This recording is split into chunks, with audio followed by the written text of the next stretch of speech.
Such a striking house. Thank you. My goodness. Thank you. Yes. You've been here long, have you? Yes, I did. This is the family home? My family home. We grew up here. John Vink has travelled the world, collecting objets d'art. Have you collected all the silverware, chandelier? Is that? Yes, that one I brought from Spain. Yeah. This is a collection of Delft blue. That's why I have them over there so they don't break. This is from Peru. It's silver. But you're thinking of leaving? Yes. Yes. Why is that? Well, the situation of the country. It's getting day by day worse, and so. Well, in what way? Can you? In the political way. Yeah. We thought that this gentleman that's now in power, that he would change the whole situation, because it was a mess. Yeah. But now it's a whole mess. John Vink's view is echoed by Venezuela's powerful media. Mostly privately owned, it combines banality with hardline anti-Chávez politics. Al regreso, veremos otros peligros en las nuevas decisiones oficiales. Que Venezuela se enrumba hacia un régimen muy similar al que impera en la isla de Cuba. Etcétera. Pero a nivel del gobierno, que es el socialismo del siglo XXI, sencillamente el control total por parte del Estado de la sociedad, pues. I mean, a number of journalists now say, well, there is censorship. They have been censored. How can that be? They speak out every morning. They have their shows every day. They speak out, you know, constantly against the government every day. I mean, how can they say this? I don't know if you have seen the programs that they have. Well, anybody that comes to Venezuela and spends 2 days looking at these channels knows that there's no censorship in Venezuela. You just have to sit down and see those opinion programs between 6 o'clock and 8 o'clock in the morning. Hugo está evolucionando de fascista a nazi. ¿Qué es un nazi con diferencia a un fascista? Fundamentalmente que el nazi asesina. I mean, I don't think in any part of the world you hear the things that they say about President Chávez, about his cabinet, his ministers, the governors, the policies, whatever. I mean, it's even obscene in some ways. It seems to me that everything, including the weather, is being blamed on Mr. Chávez. Nobody blames Mr. Chávez for the weather because it's the only thing left which still works. Okay, all the other things fell apart entirely. We're talking here 1914, Bolshevik revolution, Russia. This is what's taking place here. And if you go now wait a minute. Look, we're sitting here in your wonderful apartment overlooking Caracas. In Venezuela, you say, es su casa. This is your home. And if you're comparing this with the Bolshevik Revolution, there are no revolutionaries banging on your door, and none of your companies have been invaded. Your good life hasn't really changed. It hasn't changed, has it? Yeah, but as I said before, it is now on a wait-and-see position. If I had come today on a 2-year contract, as I did in 1976, I would fulfill my contract, pack my luggage and go, because I don't see any more future. His critics accuse Chávez of building another Cuba, of being another Castro. And although he recently announced temporary presidential powers that bypass Parliament, he maintains that his aim is solely to speed up reform. The irony is that, unlike Cuba, capitalism has never had it better here. At the Caracas Motor Show, Ferraris and other luxury cars are sold.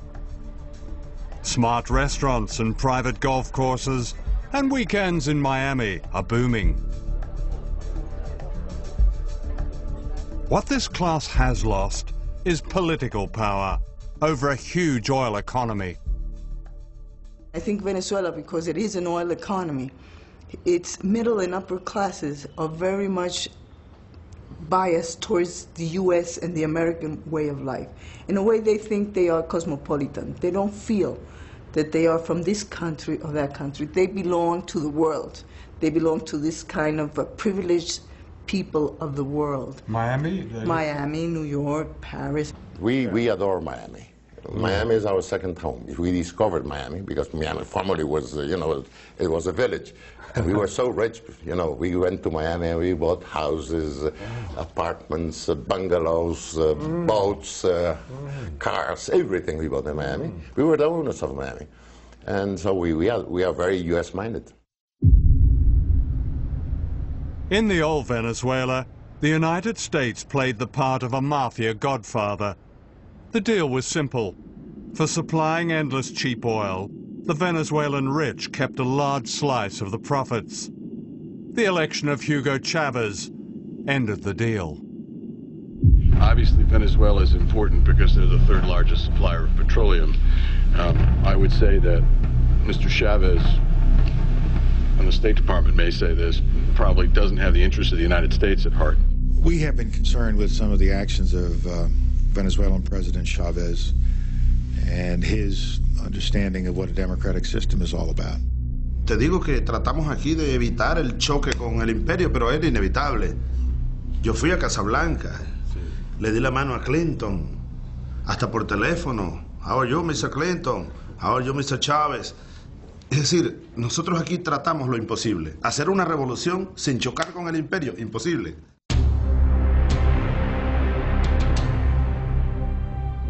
In Washington and Miami and the country clubs of Caracas, getting rid of Chávez became an obsession.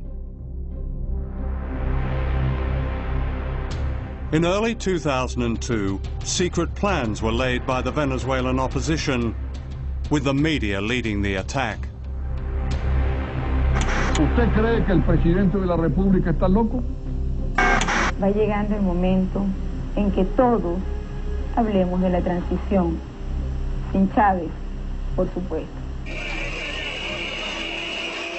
Anti-Chávez protesters took to the streets, their anger inflamed by the media.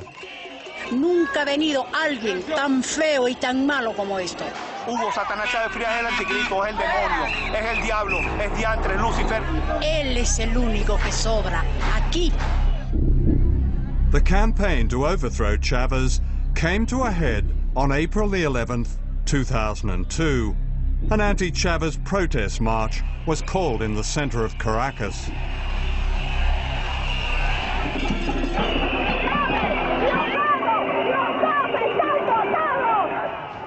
What they didn't know was that there were two marches that day. The other one was led by Chávez supporters outside the presidential palace, known as Miraflores. The two rallies were supposed to be kept apart, but then an extraordinary series of events unfolded.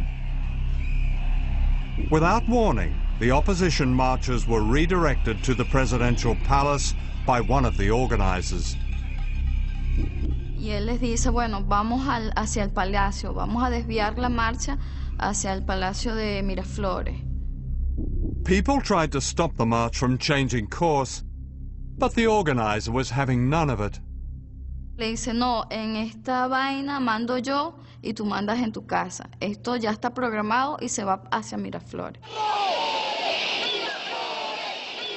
The opposition marchers were suddenly herded towards government supporters. As they approached the palace, shots rang out.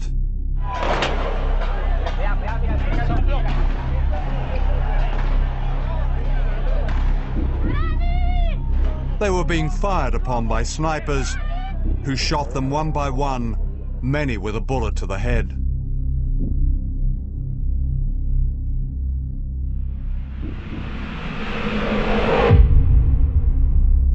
Soon afterwards, these pictures began appearing on anti-government TV, blaming the shooting on Chávez supporters on a city bridge. Paraban, disparaban y apuntando y descargando las armas automáticas. Bueno, eso queda para la historia, pero gracias a Dios que hay estas evidencias. Y apuntando a la gente que pacíficamente estaba ahí abajo. Esto es una salvajada sin nombre. Esto es lo que llaman revolución. However, as this camera angle reveals, there were no opposition marchers on the street below the bridge.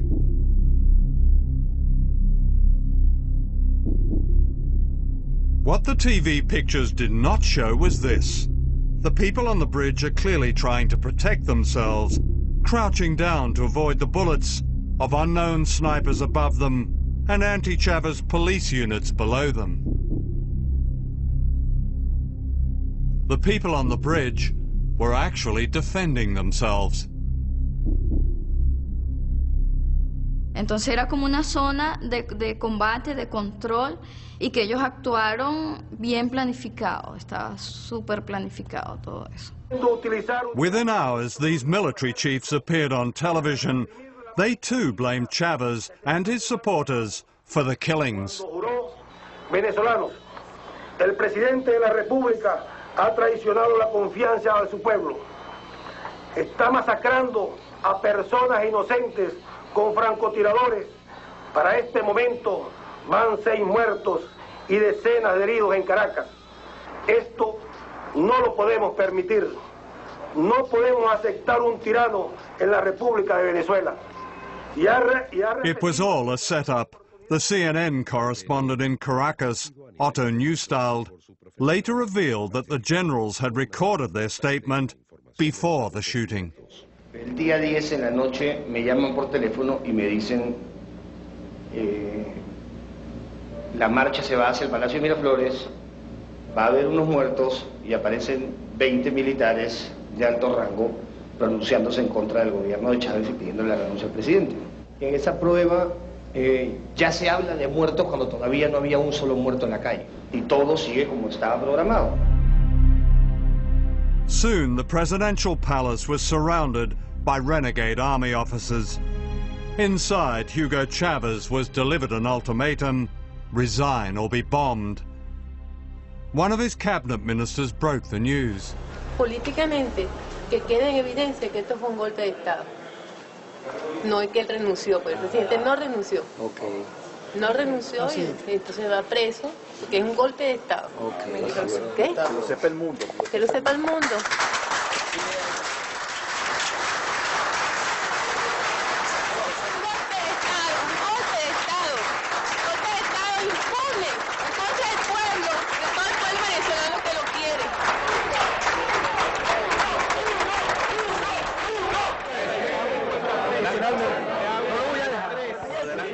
The plotters announced that Chávez had resigned.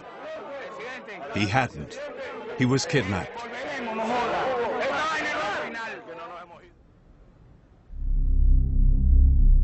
The following morning, an unelected dictator was sworn in. He was a leading businessman called Pedro Carmona.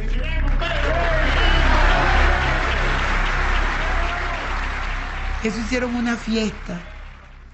Yo vi todo ese programa cuando ellos estaban en tu programa de televisor. Mire, mijo, usted no tiene idea cómo lloré.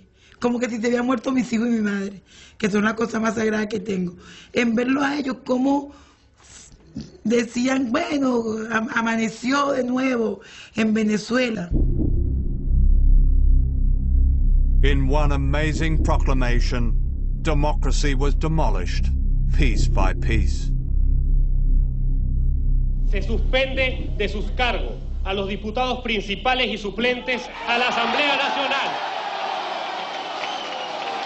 Se destituyen de sus cargos ilegítimamente ocupados al presidente y demás magistrados del Tribunal Supremo de Justicia,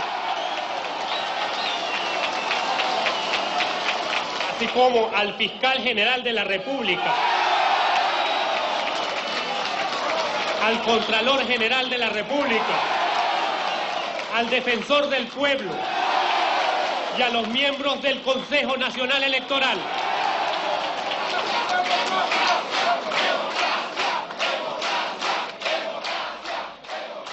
Usted no tiene idea de lo que ese decreto nos hizo. Fue tan fuerte la cuestión, lo que nosotros vivimos en ese momento, porque ya no veíamos al pasado, a la represión, a la lucha por todo.